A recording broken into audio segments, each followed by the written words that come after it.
So today I'm going to be taking you through exactly how to build your own training program, because realistically, not everyone can afford coaching. Working with myself is a huge privilege that not everybody can get a hold of. But anyway, enough joking around. Thought I'd offer some value. If you know that building your own program, as in tailored to you, is important, then you're already halfway there, because it's the most important point. Is this program needs to fit you, not anybody else. And it's why myself as a coach, and I suppose a fitness personality of some degree, has never sold set programs, because personally I think it reflects badly of my coaching. So realistically, if somebody goes and buys my program and past 8 weeks they find no use for it, well, then that reflects badly upon me. So in this video, I'm going to teach you exactly how to build your own training program tailored exactly for you, based on hypertrophy and strength-based goals. So the most important thing to understand first is we need to identify what the point with actually programming a training plan is. Now, if you're setting about programming yourself, it's probably because you want to see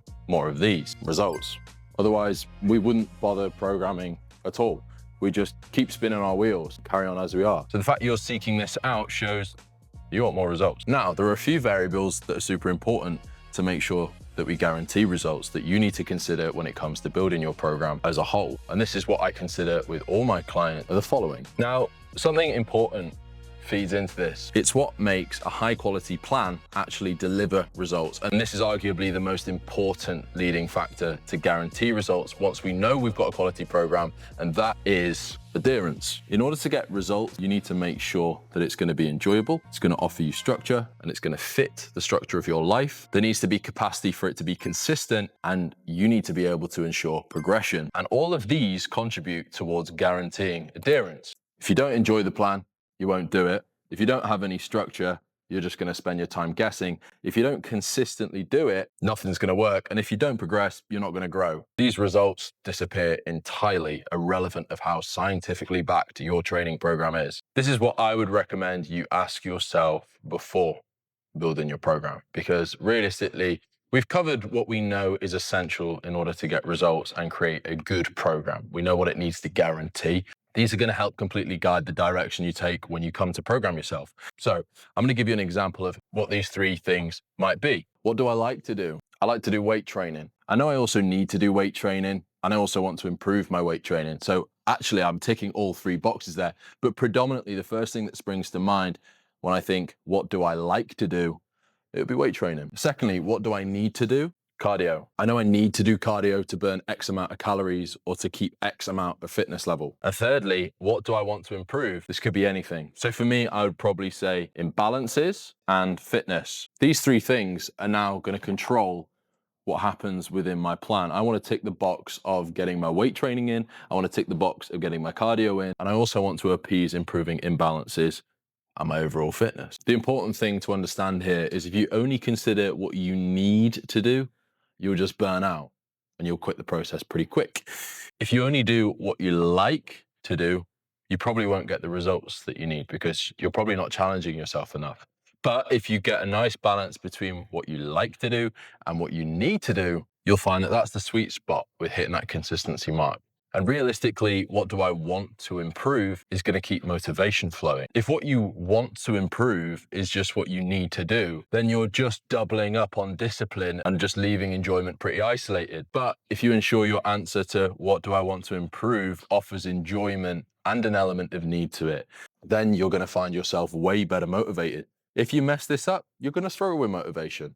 End of. Now, when it comes to programming yourself, there are going to be a few hurdles. Hurdle number 1, exercise selection. Now, realistically on paper, it shouldn't really be number 1, but this is what many people skip to. So I'm going to cover it first. There are 2 core principles that dictate exercise selection. Number 1 is knowing how to do them. If you can't do an exercise, or if you don't know how to do an exercise, it's probably not a good decision to put it in your program, unless you go about fixing that dilemma pretty quick. Secondly, knowing why you're doing them. And I put exactly importantly, because yeah, you can get a brief gist of what it means to do something, but knowing exactly why you're doing it is really important. Am I doing X rowing movement because I'm trying to hit my lats? Or am I doing it because I'm trying to hit my rhomboids, my traps, my upper back musculature? So knowing why you're doing an exercise is equally as important as knowing how to do it. If you're just throwing exercises in aimlessly because you know that's an exercise and you know how to do it, then you're going to struggle to make a program that is effectively doing what you need it to do. There is also more than just these two factors to consider. You also need to consider these two. So if you don't understand these factors, then you're also going to struggle with making the right decisions when it comes to choosing your exercises. So when it comes to exercise order, if you're going into a pull session and you want to grow your biceps more than you do your lats, well, probably best that you prioritize your biceps by putting your bicep focused movements first. For example, in some cases, this is a beneficial idea. So you need to have an awareness for that. Secondly, exercise alternatives. If you get injured, if you're really struggling to engage with an exercise, then you're going to need to know alternatives that essentially do the same job as the exercise you initially picked. If you really struggle with an overhead tricep extension because it causes your shoulders some discomfort, you need to know what's an alternative option that I can do that doesn't involve me raising my arms above my head, that doesn't create that level of discomfort, but also gets you as close as possible to achieving the same level of stretch that you'd get in an overhead tricep extension, for example. Agonist and antagonist pairings. If you're trying to grow your chest and you're doing a upper day where you're hitting chest and back, you need to understand that realistically, your chest and back muscles work with one another. If you go and nail an upper back rowing movement and then you go and try and bench press, you might find that your bench press struggles in its ability to stay stable. If you fatigue yourself that much on your rowing movement, you might actually find the opposite. You might find that it's benefited depending on how we break down your biomechanical nuances. Drop sets, so intensifiers. So understanding different intensifiers like drop sets or supersets. Is it necessary for you to put it somewhere? Does it actually just mean that your workout is quicker and more efficient because you've got a short time schedule? Or are you just plateauing with the level of volume you've currently got, you're struggling to squeeze more in, but a drop set would offer you some potential yield in overcoming a particular plateau? So you need to understand them too. And finally, intensity. You need to know that wherever you put an exercise, it needs to be able to be met with intensity. Because if you can't guarantee intensity on every exercise, then you're going to struggle to have a decent plan. If you spend a whole workout doing isolation movements to full intensity, and then you go into a compound movement, you're going to struggle to perform that compound movement effectively, with intensity, or just generally to the capacity that you should expect from a compound movement. For example, in this scenario, if you know you're not going to be doing reps in reserve on a compound movement, i.e. you know you're going to be doing it to failure, you don't want to stick it at the end of your session and prioritize isolation movements first. You probably want to do that the other way around. Our next hurdle is going to be frequency.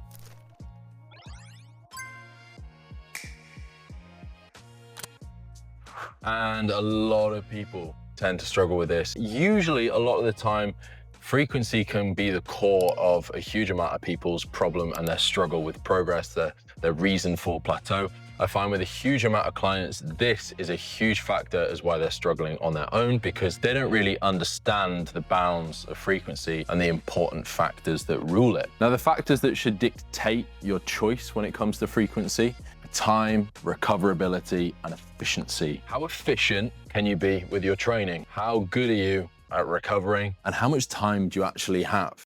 If you're a busy guy working long hours all throughout the week, and somebody tells you you need to train 5 or 6 days a week to get in the best shape of your life, well, then the person telling you that is a complete fool and an idiot. You only need to train 3 to 4 times per week in order to get the best results possible, especially if you're starting out and you don't have a lot of experience. Now, don't get me wrong, if you are able to commit your whole life to bodybuilding training, then 5 days a week might be the gold spot. For a lot, it is. But unless you're able to revolve your whole life around the gym, 3 to 4 times per week is going to be the sweet spot. The big goal with frequency is you want bang for buck. And this is what most people get wrong, is they send frequency sky high, they send volume sky high, and they get minimal buck from the amount of bang that they're putting in. Or another term for it would simply be ROI, return on investment. Now, in terms of the efficiency of building muscle, like a bodybuilder might, 5 times a week might meet that efficiency rule. But for yourself, if you can make 3 to 4 times work as your efficiency, then that's pretty damn good. The other consideration is time. Realistically, how much time have you got?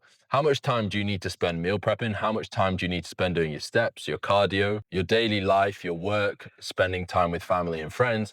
Realistically, time is important. Do we want to be spending it all at the gym 5 to 6 days a week just because we can? I personally train 4 days a week, and that is the sweet spot for me. How often should I train each muscle? The science says 2 to 3 times per week in order to be efficient and optimal. And realistically, I would split that into 2 to 3 times for body parts that you want to prioritize, and 1 to 2 times for just general body parts that you take less priority with. This part also needs to consider the recoverability of certain muscle groups too. You could probably tolerate training your delts 3 times a week pretty well. So say if you were doing a lateral raise variation 3 times a week, you could probably tolerate it. Could you tolerate doing hack squat twice a week? If you're truly training the hack squat to failure, you're probably not doing it twice a week under heavy load. Now, let's look at volume. When you're first starting a program, the biggest mistake isn't too little volume, it's poor structure. If you train each muscle consistently, choose appropriate exercise variations, and begin with 2 to 3 quality sets per exercise, you're already providing enough stimulus to see progress. Wait, you haven't told us about exercise variation. Well, the principle with exercise variation is to ensure a muscle is trained in multiple positions, and doing so in multiple positions allows different joint angles to be used, which allows us to stimulate a muscle to its full capacity. So all in all, when we use 2 to 3 quality working sets and ensure full muscle coverage, usually we're going to end up hitting the minimum effective amount of volume that stimulates growth, and therefore you've just got room to increase it later when progress stalls. So to begin with, just tick these boxes and let volume grow into the space that progress demands. Next, how much rest do I need? That is something that you need to gauge more than anything, and that realistically does dictate this 3 to 4 times per week. Some people can tolerate training 5 days a week for an hour to 90 minutes, recover from it, and make progress. Some people can't actually tolerate making more progress than with 3 days a week for an hour. Ultimately, how much rest do I need depends on your sleep and your ability to absorb nutrients. So in other words, your digestive capacity. So if you've got crap digestive capacity and you also struggle with your sleep, then I definitely wouldn't recommend more than 3 times per week, for example. Before we get on to an example of a program, we're going to look at hurdle number 3, the final one, and that is progression. The most important thing to guarantee results is guaranteeing an environment that allows for progression. Progression can come in the form of increase in reps and weight, decrease in rest time, but only to a certain extent. We're not going to keep reducing rest time until we have a rest time of 10 seconds because that would be stupid. However, if we went from resting 3 minutes before a set to 2.5 minutes before a set, but we achieved the same weight and reps, that would be progression. Now, if we wanted to demand muscular adaptation through a different form of progression, a bit more of a side street, we'd look at throwing in a drop set. If simultaneously we were really struggling on an exercise with a plateau or with a certain level of engagement per the amount of volume, and we were also strapped for time, a drop set might be quite valuable. And then as well, we've got tempo there. So if we go from doing an exercise at X weight, and then we take it from 2 seconds to 3 seconds on an eccentric, you're going to demand an element of progression through muscular adaptation. Now, I've got a little example here just to really make it simple for you. We're starting off 38 kilo weights and we're doing that for 5 reps. An example of upping the weight would be next week, we come to week 2, we do 40 kilos for 6 reps. Then week 3, we do 40 kilos for 8 reps. So in week 2, we've actually upped the reps and we've upped the weight. Week 3, we've kept the weight the same, but we've upped the reps. Week 2 and week 3, we've still progressed, just in different formats. Week 4, however, done a hell of a lot more weight. So we did an extra 4 kilos aside, but we did it for 5 reps. But when we look at that over the grand scheme of things, right now in week 4, we're doing 44 kilos for 5 reps. When in week 1, we did 38 kilos for 5 reps. That's a big improvement over a short period of time. That's something you would expect from somebody who's fresh to a movement like that, for example, or hasn't done that in a while. They might experience that rate of progression. It's quite quick. And unfortunately, a lot of people might put a program together, but unless they make sure this happens, then they're really going to struggle. The important thing with this is to log it, okay? So either get an app on your phone that you can log it with. I make sure all my clients log through my app their workouts so they can log their reps, their weights. And so I can see that when I draw conclusions from their training footage as well. It's really important that you track progress and always add info too. Tracking progression allows us to just track data as a whole, and tracking data as a whole allows us to build conclusions about what we might need to manipulate. Okay, is this too much volume for me? Is this too much frequency for me? Am I eating enough? It's all about building data. And if you can track progression, you're halfway there. The other side of things would be tracking your food and your recovery. So moving swiftly on, looking at an example program. As you can see, the split is upper, lower, rest, rest, upper, lower, rest. And obviously you see the days there, Monday to Sunday. This is a specific example, just to give you a bit of an insight into the sort of approach I might take as a coach. So this individual struggles with chest activation. We want to grow their chest and their arms. So chest is an important point. They can't train on Wednesdays and Thursdays. 3 to 5 years training experience. They've got good genes and they're a uni student. We need a decent level of stimulation to get them going. This individual can't train on Wednesdays and Thursdays. So it works well to make this upper session quite fatiguing and quite large, as it were. I would call this quite a large session. So we're going to start off with a pec fly movement. Why? Because not only do we want to prime the pecs, but we want to pre-fatigue them to kind of guarantee that we're getting the chest bias. Obviously, there's more focus than just exercise selection that needs to go into ensuring that chest activation happens and that we get growth out of the chest and arms. I would be getting this client to send me training footage. I'd be getting them to spend time adjusting different pressing movements to ensure pec activation was happening. And because he's an advanced trainer, he's capable of doing a barbell row midway throughout his workout. Now, if we were to put this up against somebody who has little to no training experience, they've got little muscle, they want overall growth, they've got average genes, and they've got a work priority, the workout would look a lot smaller. We'd have that row a bit higher up on the ladder because it's a solid compound movement that's going to tick more than 1 or 2 boxes. Going back to this workout, we've then got dips, which would be a bias on the triceps, and then we've got straight bar cable curls and lateral raises. Now, this is quite a taxing, heavy-duty workout, but they've had 3 to 5 years training, they've got good genes, and they've got plenty of rest before they get to the next upper session. What would their next upper session look like? Well, the next upper session would probably have more shoulder and bicep focus. We definitely have some rear delt work in there. We might run a pressing movement back again, but we'd want to make sure that that pressing movement was going to switch the chest on sufficiently. If we compare again against the individual as described here, much shorter workout, and actually there's more volume in some of the sets than there would be otherwise over here. And it's to ultimately keep things simple, keep things pretty measured, and just make it less confusing for the individual too. We've got solid compound movements across the board that are going to tick multiple boxes for us. It's going to be time efficient. And just as this individual will be training 4 days a week, these two individuals vary hugely. I could still take an individual that's had 3 to 5 years training and good genes